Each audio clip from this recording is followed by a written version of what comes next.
Ассалаумағалейкум, құрметті көрермендер. Қазір менімен Алматы облысы Еңбекшіқазақ ауданы Қызылшарық ауылынан Мұрат деген ағамыз хабарласып отыр. Қазір онлайн байланыста. Мұрат ағамыздың мына медицина қызметкерлеріне, медицина саласына айтатын шағымдары бар екен. Соны қазір видеоға түсіріп сіздермен бірге көрейік. Ал Мұрат аға, айта беріңіз, не жағдай болды, бәрін дұрыстап көрермендерге түсіндіріңіз. Ассалаумағалейкум, баршамызға. Қалдарыңыз қалай, амансыздар ма? Менің шағымым осыдан 5-6 ай бұрын наурыз айының 11 күні балам облыстық ауруханадан өмірден өтіп кетті. Ауыр халде барды деп маған не келді? Балам енді құшақталған. Бірақ мен балам өз уақытында өз аяғымен табалдырықтан аттап, сол операция жасалып кейін барып, содан жаңағы телефондағы құпия кодының бәрін теріп, анашым мен әкемді мазаламаңыздар, мен нағашы ағама байланысқан шығыңыздар деп телефонның бәрін ашып бергенге дейін жағдайы жақсы болған. Сіздер түсініңіздер, сол жағдай жақсы болған. Ал осылай ауруханадан табылыстан аттағанда жағдай дұрыс болған. Балаңыз неше жаста балаңыз? Жасы нешеде еді? 23. Жас екен ғой. Айта беріңіз арқада. Содан балама мен түсінігім реңдіңге түсіп көрел, бұлағыл деген әңгімелер болған, уақыт созылған. Содан балам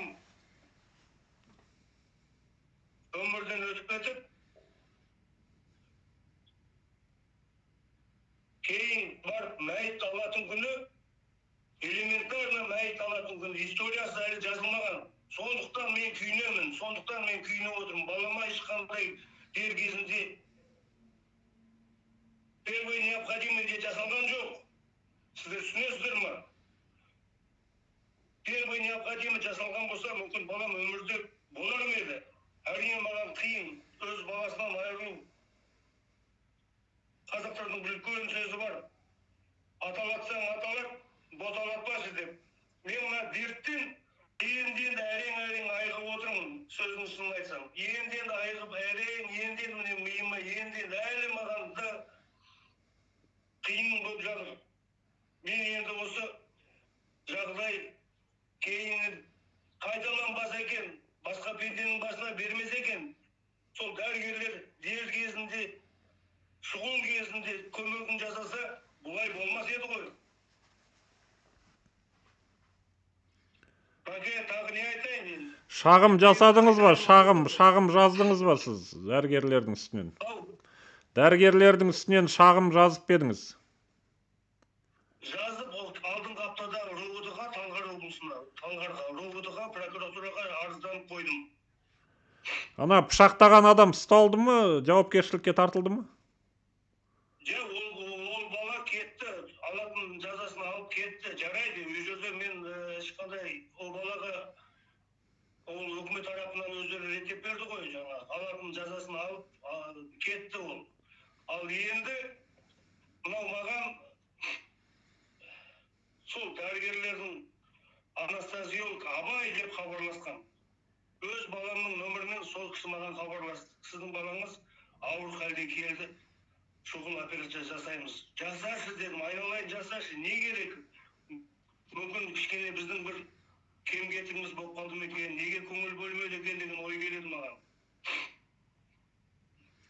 Жақсы, рахмет аға. Бұл не облыстық аурухананы айтып отырсыз ғой сіз, облыстық ауруханаға түсті ғой?